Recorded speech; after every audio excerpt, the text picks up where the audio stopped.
Okay, so my question is cotangent of some angle is 1.4537. So some of you are feeling really good because you remembered that when it was a tangent question, we have that inverse button. But now I've posed a problem with you that we do not have a inverse cotangent button. But what do we know is true about tangent and cotangent? That they're complementary.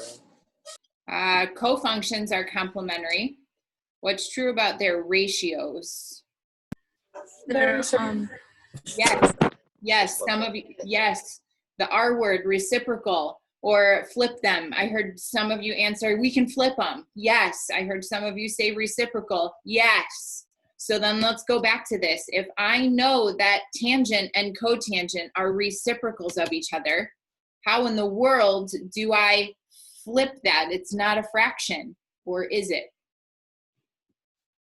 Just put it over 1 and then flip it. Yes. Right now, the number 1.4537 is currently being divided by an invisible 1. If I need to flip that fraction in order to turn this problem into something I know how to plug in my calculator, I can put that divide by 1 under that fraction, flip it, and now I have a fraction that I can go ahead and do my inverse tangent of now that fraction. So then I can go back to what I do have a function in my calculator, and I have 1 divided by 1.4537. And it would spit me out a 34.52 degree angle. So there are going to be times when it comes to decimals that you guys are going to actually have to flip that fraction, even if it doesn't look like a fraction. Questions? Okay, so then here's my next one. What if I gave you, I want to know the ratio of sine of 30? If that were your question, what would you do? Make a 30, 60, 90 triangle, then solve. Yes! Elijah, I could hug you right now because you did not say plug in my calculator. You are my favorite at this very moment. Air high 10, buddy. Yes. This one, you know the angle. If you see 30, you see 60, or you see 45, or you see 0, 90, 180, or 270, you better be doing your IOU 10 cents, or you better be drawing your triangles.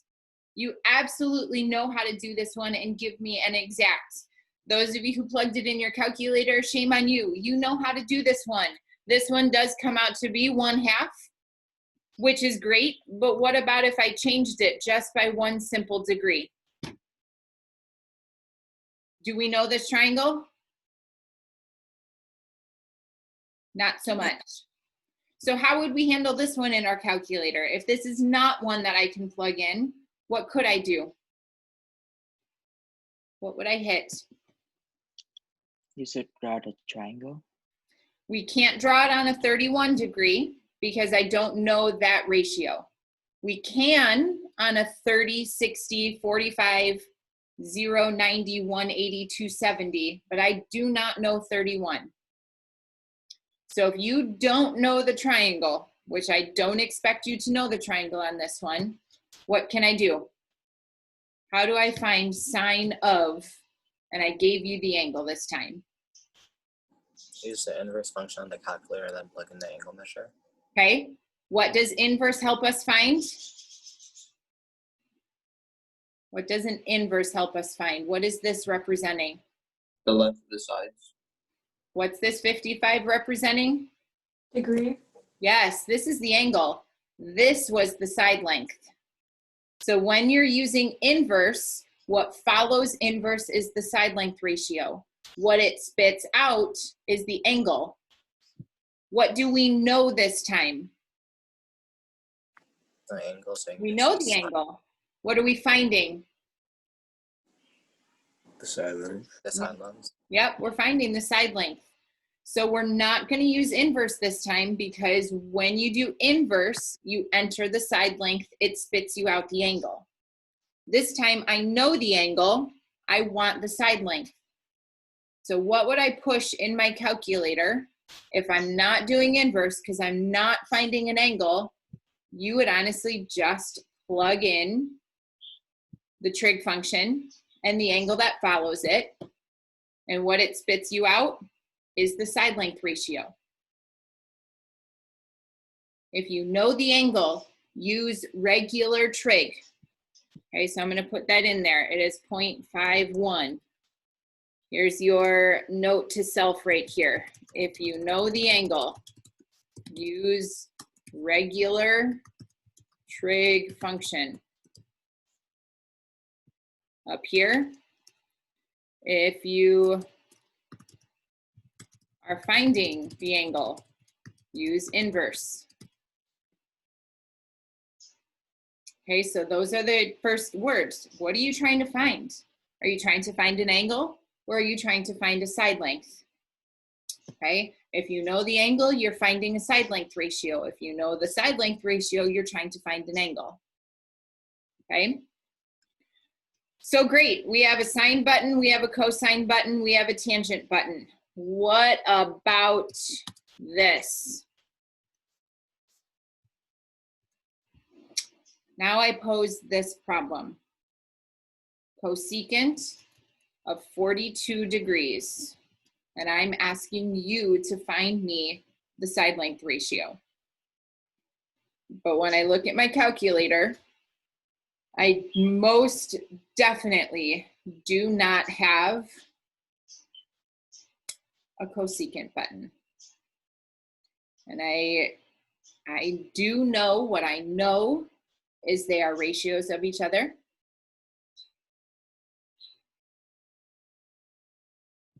And we're going.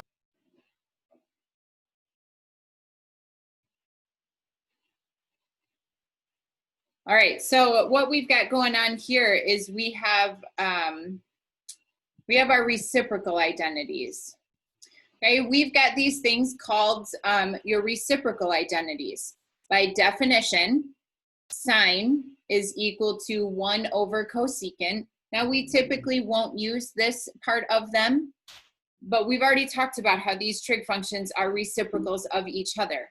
So what I want you guys to actually see in this image is this bottom half of our identities.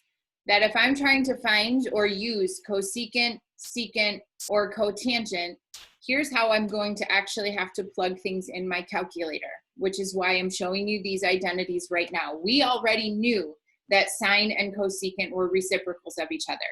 That is not new. But what was new is how we enter this in our calculator.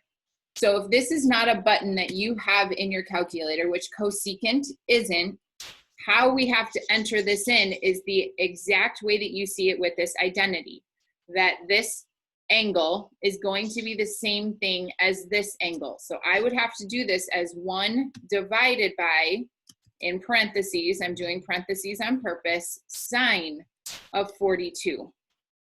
You see how by definition cosecant 42 is equal to 1 over sine of 42. This is us using our reciprocal identity, which is very different than how we enter when we know the side length ratio. Okay, this is a hard thing because sometimes you do 1 over, and I'm giving you the decimal, and sometimes you do 1 over, and you use the whole trig function. That's why I overly emphasized, what are you finding? Are you finding the angle, or are you finding the side length ratio? If you are finding the angle, you're going to use the inverse. And if you're finding the angle, that means you know the side length ratio.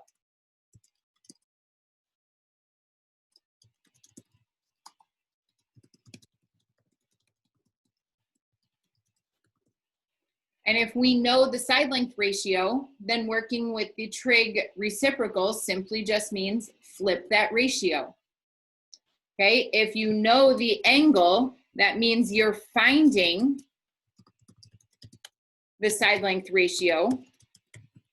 You have to use the identity. Okay, if you're finding the side length ratio, you have to use the trig identities in order to plug that in your calculator appropriately. And so if I go back to my calculator, how I would enter this is 1 divided by sine of 42 degrees. And based on my identity, this would give me the side length ratio for cosecant of 42 degrees.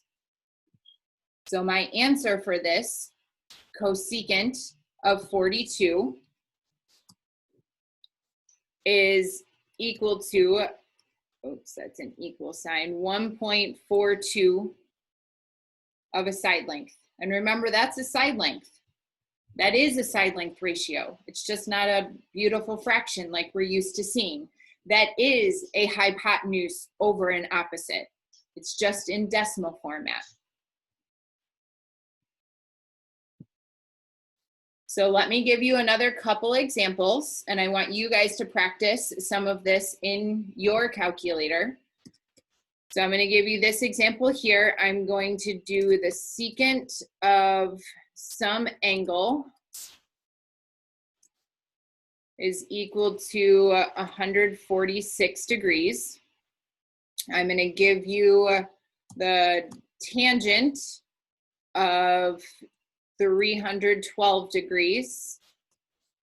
I'm going to give you the sine of some angle is equal, I'm sorry, I'm not doing a, let's go 1.46 for secant. So the sine of some angle is equal to 0.876. And I'm going to give you one more. I'm going to give you the secant of 126 degrees is equal to. So those are the 4 I want you to plug in. I want you to practice those for just a few moments here, and we'll go through answers in just a second, but I want you to think through.